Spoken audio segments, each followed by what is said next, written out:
Bienvenue dans cette nouvelle revue de moi-même Jetfire. Cette fois-ci, ça va être Rapunius Cybertron.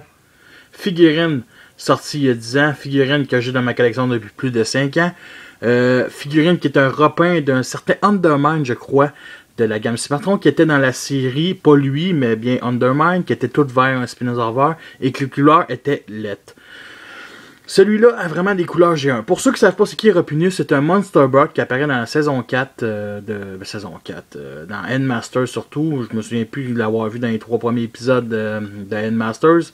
Mais je sais qu'il apparaît dans une apparition dans la saison 4 la 4e saison qui est Endmasters. Et c'est un genre de créature un peu répugnante. Son nom Rapunius, ça veut tout dire. Voici maintenant une version, on va dire, moderne, que j'ai acheté justement pour rendre hommage à Rapunius. Et c'est une figurine que j'ai à vendre parce qu'elle représente pas grand chose. C'est un Spinosaur. Je vous le conseille, je vous le compare tout de suite avec c'est un Spinosaur de classe basique, lui de Deluxe. Voici Scorn de la gamme Age of Extinction. Il y a aussi bien entendu, c'est un beau quand même Spinosaur, j'aime bien les couleurs, c'est vraiment une couleur G1, du noir, du argenté ici, certains jaunes qui fait moins agressif, mais qui nous rappelle quand même le personnage. La tête du robot est derrière sa tête de gros robot. Cette figurine-là est très articulée pour la taille, parce que sa mâchoire s'ouvre. Ici, comme ça, en montrant sa langue, comme de cette manière-là. J'aime vraiment la tête de Spinosaur. Ça fait plus... on va dire que j'ai plus peur de cette version-là que la version G1, on va dire, parce que cette version-là, au moins... ce qui a rapport avec la version G1, c'est qu'il y a des crochets. Lui, il y a des crochets ici. Des crochets, c'est les pattes avant du Spinosaur qui représentent des griffes. Lui, il y avait 2 griffes aussi. Fait que c'est vraiment... Ça part de loin le clin d'œil à G1. Mais tu sais, il y a de l'idée de là-dedans, pareil. Qu'est-ce qui est articulé? Bien entendu, ici, les griffes sont articulées. La tête est articulée de haut en bas. Peut pas vraiment bouger la tête à cause des 2 parties ici qui le tient. Les pieds ici, on peut faire une articulation... Ici, c'est sur, je dirais même pas sur le bas joint, mais on peut juste lever à ça. Ça, c'est bien entendu les pieds du mode robot. Double articulation ici, ici, et une articulation au pied. La queue, une articulation ici, ici, ici. Bref, j'aime bien, c'est vraiment bien. Bien entendu, sa clé cybertronienne peut sortir ce genre d'épée sur le crâne, qui en mode... Dino, c'est assez ridicule. C'est assez très bien. On peut faire quand même une bonne... Comme s'il marchait, comme je vous avais montré. Sinon, les 2 pattes en avant comme ça. Ça tient très bien. Ça tient très bien. C'est sûr que la queue peut tenir comme... on va dire en arrière. Mais bon, même sans la queue comme ça, c'est juste parfait. On ne se tardera pas plus là-dessus. On va commencer la transformation. On enlève la queue. C'est pas obligatoire. Ce qu'on fait, c'est qu'on tire les jambes ici comme ça. On va les placer en avant. On va former les jambes justement. On les met drettes. Les pieds des dinos deviennent les pieds du robot. Vous avez compris. Ici, oups. Il y a cette partie-là ici qu'on fait juste replier. C'est pas nécessaire. Mais bon. Sinon, on sépare ici la tête en 2 pour former les genres de bras. Comme ça. Et on vient ramener ça ici comme ça. Et cette partie-là, on vient la mettre en haut. Ça va clipser.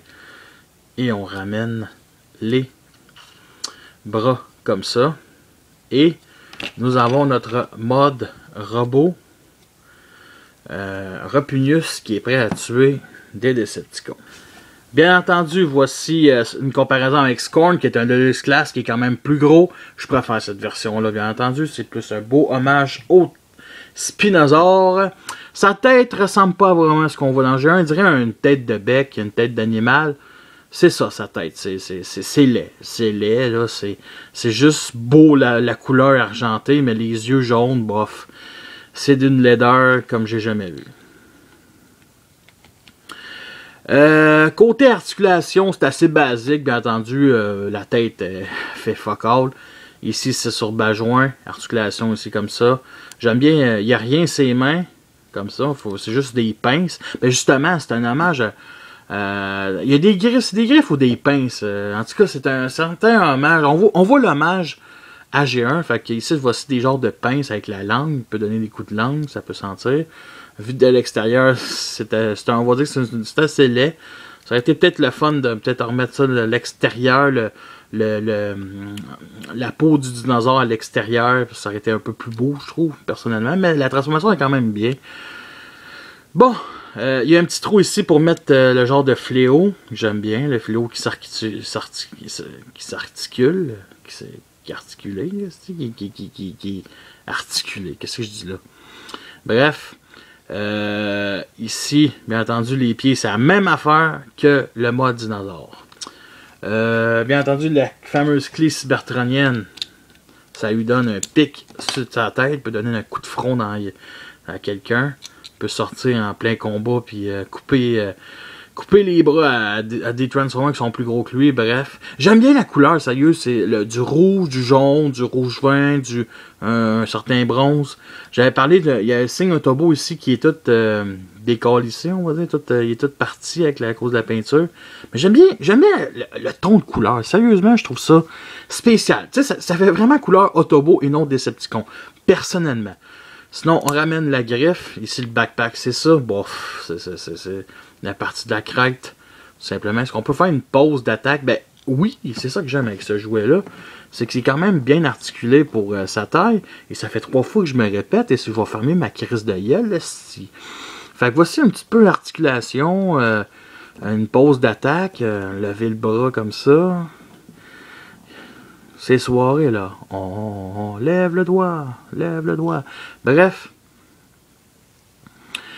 Est-ce que c'est une figurine qui en vaut la peine? Ben moi je la vends une dizaine de dollars avec la clé bien entendu, elle est complète, il manque le petit signe Autobot. C'est un hommage au G1. Sinon il y a la couleur verte qui est vraiment très affreuse, je préfère ces couleurs là. Ça fait un Spinosaur de plus. Si vous avez Scorn, ça fait un Spinosaur de plus dans votre collection. Si vous n'avez pas Scorn, vous avez un Spinosaur concept, on va dire, parce qu'il manque une partie de la crête. Je sais c'est quoi un Spinosaur. Vraiment, sur ça, je vous laisse et à la prochaine.